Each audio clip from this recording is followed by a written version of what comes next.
Hello student आज के इस डेली क्वेश्चन प्रैक्टिस में आप सभी लोगों का स्वागत है। आप सभी लोगों को पता है हर रोज़ हम लाइव आते हैं और किसी ना किसी एक चैप्टर के क्वेश्चन की प्रैक्टिस करते हैं। आज से एक चीज़ नई मैं स्टार्ट करने जा रहा हूँ। आज से मैं स्टार्ट करने जा रहा हूँ आपके एनसीईआरटी में जो आपके एग्जाम्पलर के क्वेश्चन आए हुए हैं उनको हम सबसे पहले यहाँ पर लगाने वाले हैं। तो आज से मैं चैप्टर नंबर 1 को आज करने वाला हूँ, ठीक है ना। चैप्टर नंबर 1 में आपके 10 क्वेश्चन के करीब दिए गए हैं, तो सबसे पहले हम इनको करेंगे और कल से हम दो चैप्टरों को यहाँ पर फिर ख़त्म करेंगे। जैसे कल मैं आपके लिए चैप्टर नंबर 2 और चैप्टर नंबर 3 लेकर आऊँगा। ये मैं बात कर रहा हूँ आपसे 11th की बुक की, ठीक है ना। तो आइए स्टार्ट करते हैं बिना समय गवाए आज का हमारा ये क्वेश्चन प्रैक्टिस सेशन। तो यहाँ पर आपका दी लिविंग वर्ड में जो पहला क्वेश्चन एग्जाम्पलर में दिया गया है वो है आपका as we go from species to kingdom. जैसे हम स्पीसीज से किंगडम की तरफ को जब हम चलते हैं तो कह रहा है in a taxonomic hierarchy the number of common characteristic आपकी क्या होती है, वो डिक्रीज करती है, वो इंक्रीज करती है, वो सेम रहती है, या फिर आपकी इंक्रीज और डिक्रीज कुछ भी कर सकती है। तो आप सभी लोगों को पता होगा सीधा सीधा एनसीईआरटी से क्वेश्चन है, ऑप्शन नंबर फर्स्ट इसका जो है वो आंसर हो जाएगा। आगे बढ़ते हैं क्वेश्चन नंबर 2 की तरफ। क्वेश्चन नंबर 2 कह रहा है which of the following suffix used for unit of classification in plant indicates a taxonomic category of family. कह रहा है फैमिली में हम सफिक्स किस सफिक्स का हम यूज करते हैं फैमिली के बाद। तो ALES का यूज करते हैं, ONAE का यूज करते हैं, या फिर ACEAE का यूज करते हैं, AE का यूज करते हैं। तो देखिए आपको मैं यहाँ पर बता दूँ आंसर जो है इसका वो है थर्ड। तो हम यूज करते हैं ACEAE, इसका यूज़ हम करते हैं। जैसे कि आपने सुना होगा ना सोलोनेसी, लीली एसी आता है ना, तो ये आपका इसका जो आंसर हो जाएगा ऑप्शन नंबर थर्ड हो जाएगा। बढ़ते हैं क्वेश्चन नंबर 3 की तरफ। क्वेश्चन नंबर 3 कह रहा है the term systemic refer to. क्या जो सिस्टेमिक टर्म है वो किसको रिफर करता है। पहला ऑप्शन कह रहा है identification and classification of plant and animal. Option number 2 पढ़ते हैं। हम पहले सभी ऑप्शनों को पढ़ेंगे, उसके बाद हम यहाँ पर आंसर बताएंगे। Nomenclature and identification of plant and animal. तीसरा आपका ऑप्शन है diversity of kind of organism and their relationship. और फिर चौथा ऑप्शन आपसे कह रहा है different kind of organism and there classification. तो देखिए जो आपका सिस्टेमिक वर्ड है वो आपका होता है, यहाँ पर जो आंसर हो जाएगा इसका ऑप्शन नंबर 3 हो जाएगा, diversity of kind of organism and their relationship, ठीक है ना। तो ये आपका एनसीईआरटी से सीधा सीधा है, तो आप इसको देख लीजिए। क्वेश्चन नंबर 4 की तरफ चलते हैं। जीनस रिप्रेजेंट, जीनस जो है आपका किसको रिप्रेजेंट करता है, एन इंडिविजुअल प्लांट और एनिमल, किसी एक इंडिविजुअल प्लांट या एनिमल को रिप्रेजेंट करता है, या फिर कलेक्शन ऑफ प्लांट और एनिमल को रिप्रेजेंट करता है। ऑप्शन नंबर 3 कह रहा है group of closely related species of plant और एनिमल, या फिर नन ऑफ दीज।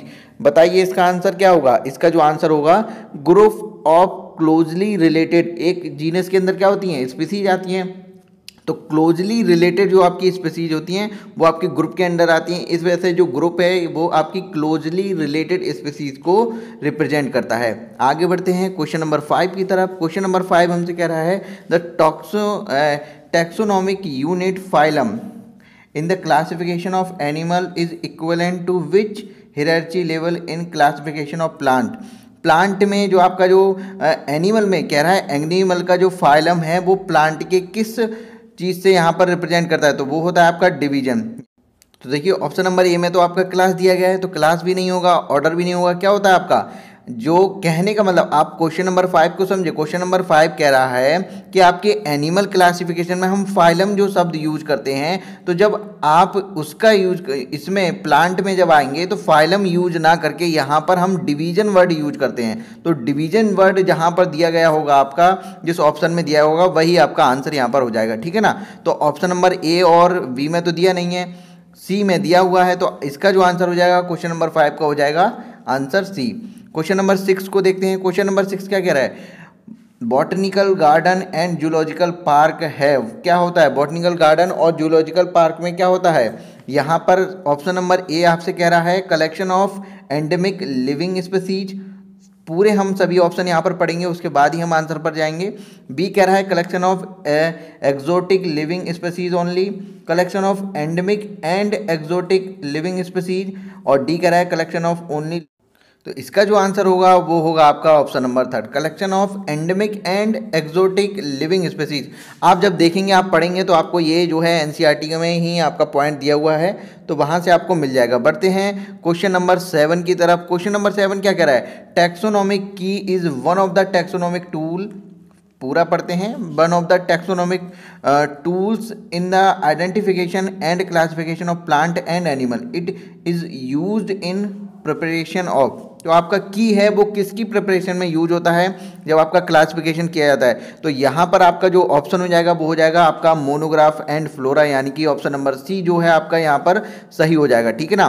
बढ़ते हैं क्वेश्चन नंबर 8 की तरफ। क्वेश्चन नंबर 8 हमसे कह रहा है कि all living organism are link to one another because, क्या होता है जब जो आपके सभी के सभी लिविंग ऑर्गेनिज्म है वो एक दूसरे से लिंक्ड है, तो उसका कारण आपको यहाँ पर बताना है। पहला जो ऑप्शन आपसे कह रहा है, they have common genetic material of the same type.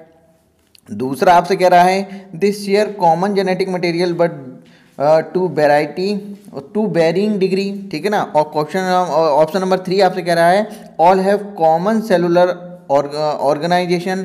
और ऑप्शन नंबर डी जो है वो कह रहा है ऑल ऑफ एबव। तो यहाँ पर ऑप्शन नंबर डी जो है वो सही हो जाएगा, ठीक है ना। ऑप्शन नंबर डी जो है, तीनों के तीनों ऑप्शन जो है आपके ऊपर जो लिखे हुए हैं वो सभी के सभी आपके ठीक है। बढ़ते हैं क्वेश्चन नंबर 9 की तरफ। क्वेश्चन नंबर 9 हमसे कह रहा है, which of the following is defining characteristic of living organism. Living organism की जो डिफाइनिंग कैरेक्टरिस्टिक है वो क्या है, ठीक है ना। पहले बढ़ते हैं आपके ग्रोथ, क्या ग्रोथ लिविंग ऑर्गेनिज्म को डिफाइन करती है, नहीं। एबिलिटी टू मेक साउंड, बिल्कुल नहीं। रिप्रोडक्शन, उसके बाद आपका आता है क्या, रिस्पॉन्ड टू एक्सटर्नल स्टिमुलाई, बिल्कुल सही। यही जो है ऑप्शन नंबर डी जो है आपका यहाँ पर करेक्ट आंसर होगा। बढ़ते हैं क्वेश्चन नंबर 10 की तरफ। तो क्वेश्चन नंबर 10 में आपको करेक्ट मैचिंग करनी है। इधर आपकी फैमिली, किंगडम, ऑर्डर, स्पीसीज और जीनस ये दिया गया है, और इधर आपके एग्जाम्पल दिए गए हैं। तो करेक्ट मैचिंग आइए करते हैं, ठीक है ना। टुब्रोशियम आपका क्या होता है, टुब्रोशियम आपका होता है स्पीसीज होती है, ठीक है। तो करेक्ट मैचिंग हो गई। सोलोनेसी आपकी फैमिली होती है, प्लांटी आपका किंगडम होता है, और पॉलीमोनियल्स क्या होता है, ऑर्डर होता है, ठीक है। बचा एक, सोलोनम क्या है, वो जीनस होता है। तो करेक्ट मैचिंग हो गई यहाँ पर, ठीक है। अब ये जो होगा आपका आंसर, यहाँ पर ऑप्शन में जो भी आपका आंसर होगा यहाँ पर वो करेक्ट देख के आप यहाँ पर लगा देंगे, ठीक है।